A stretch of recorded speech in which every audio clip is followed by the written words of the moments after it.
kita masih dengan tema spesial di HUT Transmedia ke-22 Power Up dengan tema Rahasia Bangkit dari Keterpurukan. Masya Allah. Nah nih ya kita lanjut lagi buat jamaah Islam itu indah. Nih Cak, ini kita mau coba tanya sama Ustadz Syam. Ustadz Syam, mau izin Ustadz Syam. Saya tuh ngerasa banget kemarin ditinggal sama orang yang tersayang itu memang berat banget dan Siapa, bikin Kak? kita itu. Siapa? Orang tua, dua-duanya kan udah gak ada. Iya, dan itu benar-benar kayaknya dunia tuh hancur rasanya gitu ya. Gitu ya. Terus kalau udah kayak gitu gimana caranya kita bisa bangkit? Karena kan kita nggak mungkin ketemu sama keluarga yang kita sayangin saat ini. Beda rasanya. Iya kan? Itu gimana caranya? Mohon izin Ustaz Syafadol, silakan. Sampai guru-guruku jamaah yang dimuliakan Allah Subhanahu wa taala, Al-Qur'an surah Al-Baqarah ayat 153. A'udzu billahi minasy syaithanir rajim.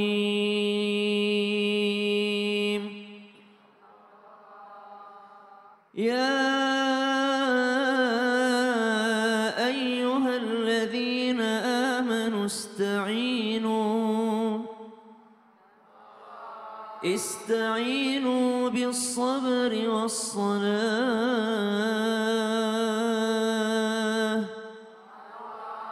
إن الله مع الصابرين.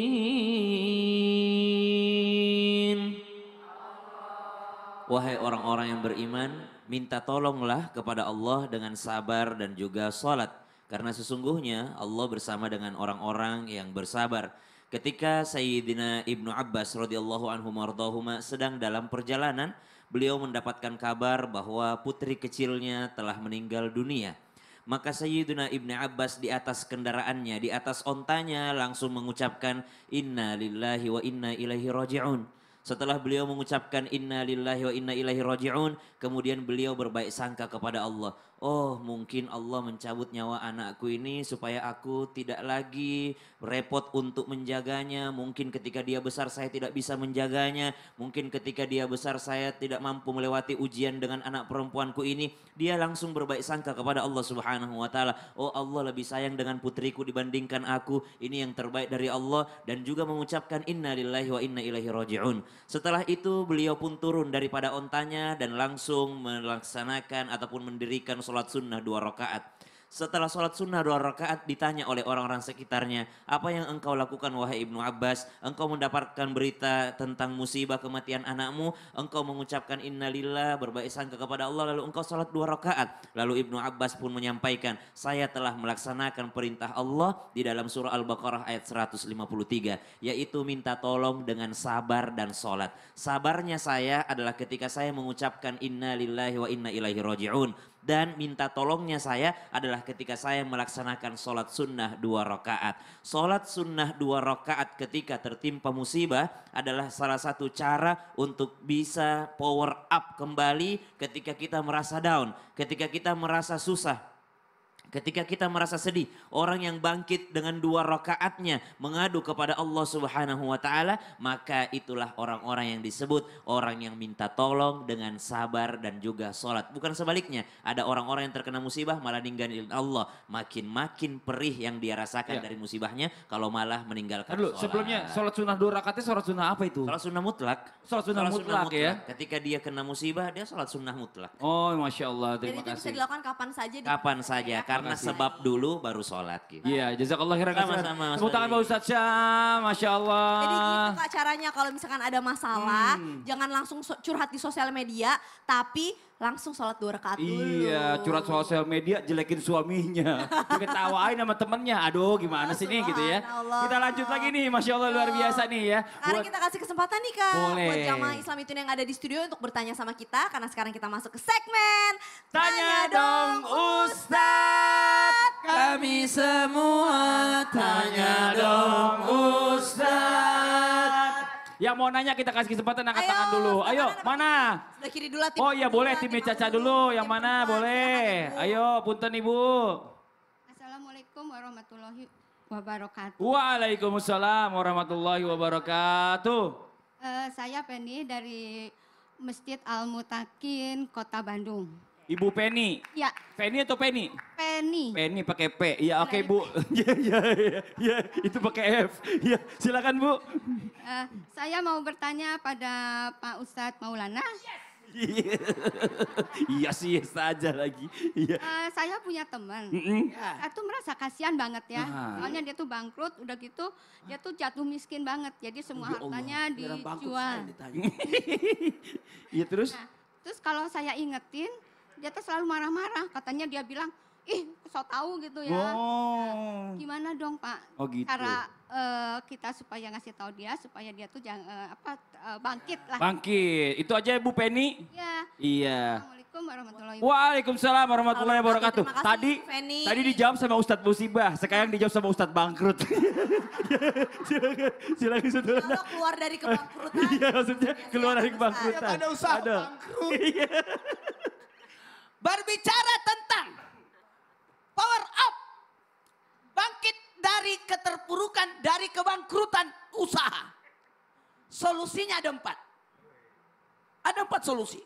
Solusi yang pertama adalah atur keuangannya supaya tidak banyak pengeluaran.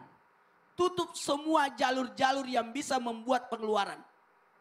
Berhemat, berhemat, berhemat. Itu yang pertama.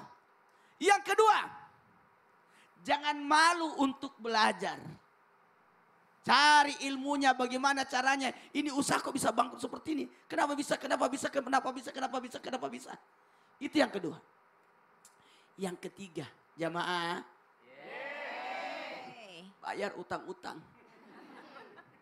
Karena bisa jadi justru itu yang menambah. Apalagi maaf ya, kan pasti ada resikonya kalau berutang orang. Betul tidak? Betul tidak? Jadi itu. Karena kepikiran dan sebagainya. Ina di siang hari, gelisah di malam hari. Jadi yang pertama Bu, apa Bu? Tutup. Utang. Tutup jalur Pengeluaran. pengeluaran. Ya pengeluaran. Yang kedua, jangan malu untuk belajar. Jangan malu untuk belajar. Belajar, cari ilmunya, bertanya kepada siapa. Kemudian ketiga, bayar utang. Karena itu paling bahaya juga. Kemudian yang keempat, inovasi diri. Belajar diri. Perbaiki dirinya, pokoknya permantap. Ini 4 inilah yang dilakukan. Nah terus tetangganya ibu udah diberitahu malah ngeyel. Gak mau, gak usah. Maka yang perlu diberitahukan, kalau kita melihat ada orang seperti ini, maka yang kita lakukan adalah berbaik sangka lagi. Berbaik sangka lagi. Cari orang yang bisa mengingatkan dia, menasehati dia. Siapa itu? Yang pernah kasih pinjam dia, pemberi utangnya. Begini solusinya ya. Pasti dia dengar itu. Iya, pasti dengar itu. Oh gitu ya. Pengalaman pribadi ya Takut Ustaz. ditagih soalnya. Yang ngasih utang kalau nggak didengerin takut ditagih langsung. Solusinya itu. Jadi kadangkala, mohon maaf, ada orang nggak bisa bayar utang, maka bekerja sama dia. Oh, Bekerja sama benar, dia. benar. Itu solusinya. Jadi gitu Ibu Penny yang KTP pakai F. Iya tapi ya KTP-nya pakai F. Jadi orang kalau lagi emosi jiwa nggak usah diingetin Iya. banget lah, udah kasih waktu dulu Iya. baru. Cari orang yang bisa menasehati. Baik. Ya lanjut lagi Cak. Ya. Ada lagi mau nanya, ini saya antar pulang dulu. Oke, Ya, sini. silahkan. Ya, lanjut. Jamaah siapa yang mau nanya coba angkat tangan. Oke, selesai yang sebelah kiri dulu Lanjut, Bapak ya, dulu ayo, Sebelah kiri dulu, silakan, Bapak ya. benar. Oke, silakan. Iya Ibu. Bismillahirrahmanirrahim.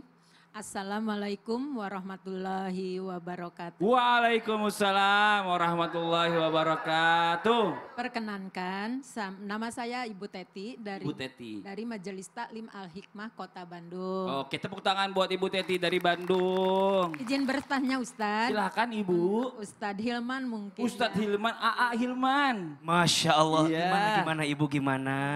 Saya mau bertanya gimana cara bangkit dari masalah kesehatan. Kesehatan. Ustadz. Terkadang kita kalau misalnya lagi sakit parah, itu kan terkadang ada rasa males gitu, untuk nggak percaya diri. Oke. Gitu.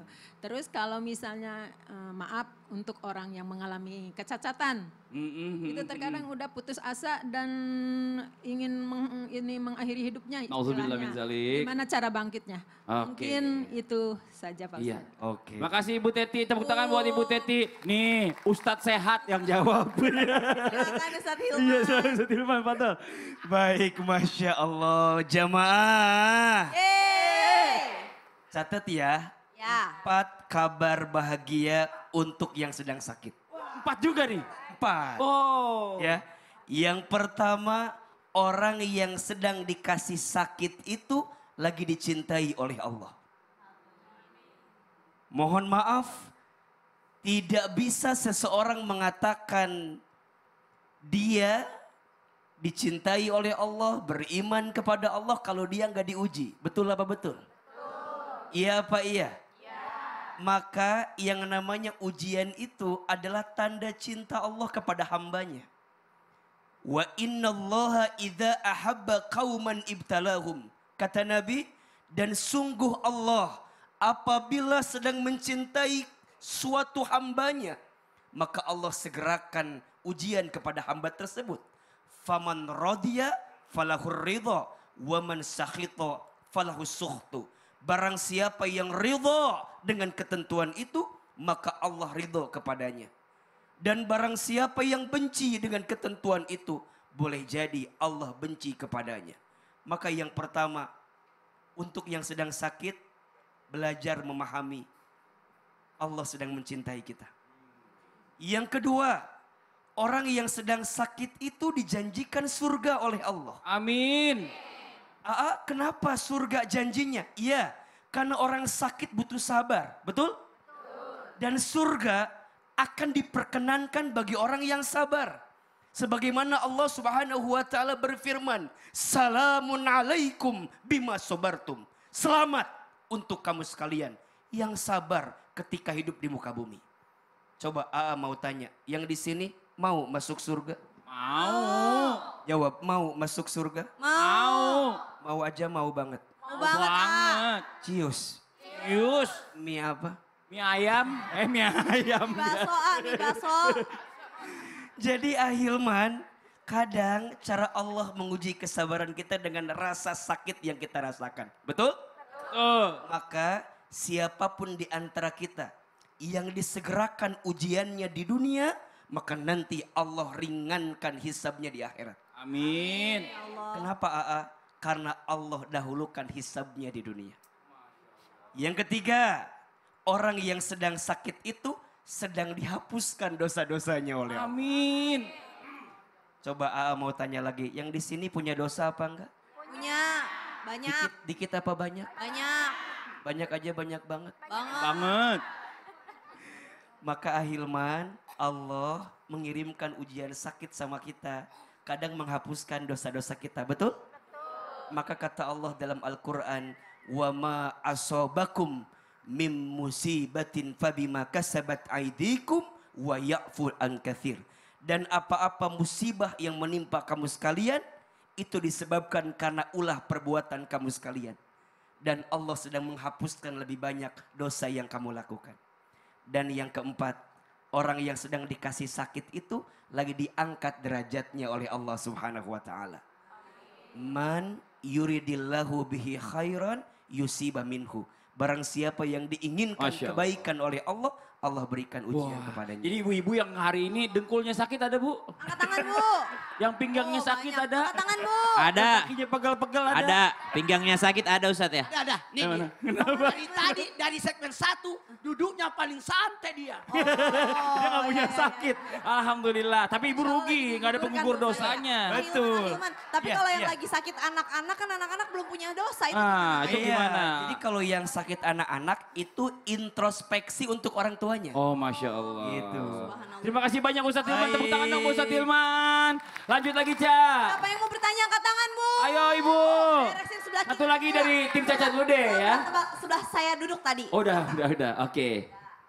Assalamualaikum warahmatullahi taala wabarakatuh. Waalaikumsalam warahmatullahi wabarakatuh. Perkenalkan, nama saya Ibu Tuti Alawiyah dari Majelis Taklim Al-Hikmah Kota Bandung. Mau tanya dong Ustadz, Silakan, ke Ibu. Habib ya. Habib ya boleh. Ya, gini Habib, kalau orang sudah bangkit ya, selalu ada aja gitu ujiannya itu ya diulang-ulang. Apakah memang Allah tidak sayang kepada orang tersebut? Atau sebaliknya Allah itu sayang gitu ya. Sehingga sampai akhirnya dia itu putus asa gitu Habib.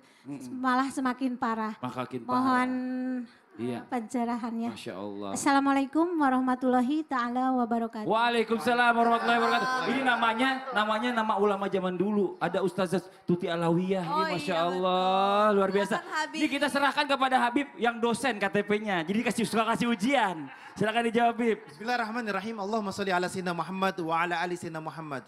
Ma asaba min musibatin illa biiznillah.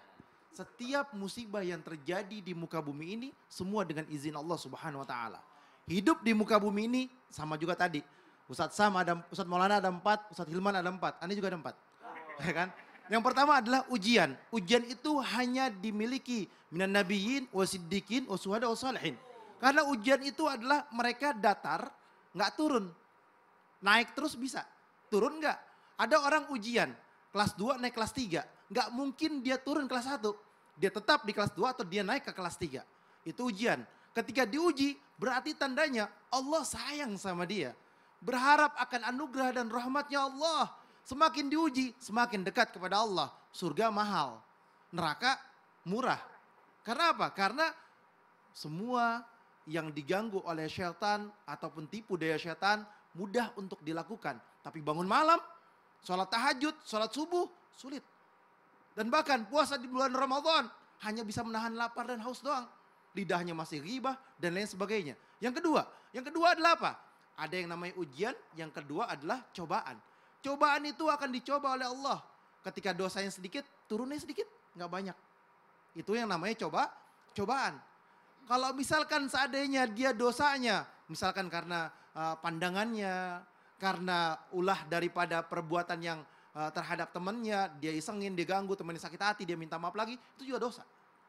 Bahkan sampai temannya sakit hati dan gak mau maafin, itu lebih parah lagi, ada hablum minan nasnya. Ujian dari Allah Subhanahu wa taala diberikan kepada siapapun manusia yang memiliki dosa. Ada ujian, cobaan, ada lagi apa lagi? Musibah. Musibah itu dosanya udah banyak, dia akan turun ke bawah. Tapi bisa naik. Sama seperti cobaan, bisa naik.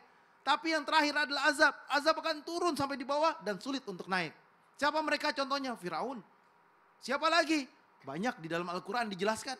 Bahwasanya kita ini berharap ya Allah akan mendapatkan ridhonya Allah. Janganlah putus asa dari rahmat Allah. Kembalilah kepada Allah. Mukmin yang kuat. Al-mu'min gawiyun. Mukmin yang kuat siapa mereka? Mereka adalah yang ahabu ilallah. Yang dicintai oleh Allah Subhanahu wa taala. Daripada mukmin yang lemah. Mukmin dhaif. Oleh karena itu, ya Rabb, jadikanlah kami hamba Allah yang selalu dekat kepada Allah. Yang kuat untuk menghadapi setiap ujian dan cobaan apapun yang ada di depan mata. Karena apa? Itu jalan menuju ridhonya Allah. Itu jalan untuk mendapatkan keselamatan dari Allah. Masya Allah. Itu adalah jalan berharap akan apa? Berjumpa dengan Allah Subhanahu wa taala dan berjumpa dengan Nabi Muhammad sallallahu alaihi wasallam. Jadi gini, Bu Tuti tadi ya, Masya Allah luar biasa. Kalau kita bicara ujian itu mau naik kelas di mata siapa? Bukan di mata manusia, tapi di mata Allah Subhanahu wa Dan aku tadi taala. suka banget Habib mention tentang Firaun. Ini buat ibu-ibu yang lagi sebel sama suaminya. Ya, sejelek-jeleknya, seburuk-buruknya suami ibu tuh bukan Firaun. Bukan, ya. Bu. Dan ibu juga bukan Ratu Bukan Ratu Aisyah. yang emang Masya Allah. Asia, Ratu Asia. Ya, jadi artinya udah maafin aja lah Iya suaminya, maafin doain aja lah. gitu. Baik. Iya kasihan Habib udah mau duduk dari tadi mundur. Silakan, Habib. Tepuk tangan dong buat Habib Usman ini Masya Allah luar biasa. Tadi Waduh. abis ini masih banyak banget nih pembahasan Masih yang bakal banyak kita bahas. banget. Jadi jangan kemana-mana, tetap di Islam itu Indah. Jamaah. Alhamdulillah.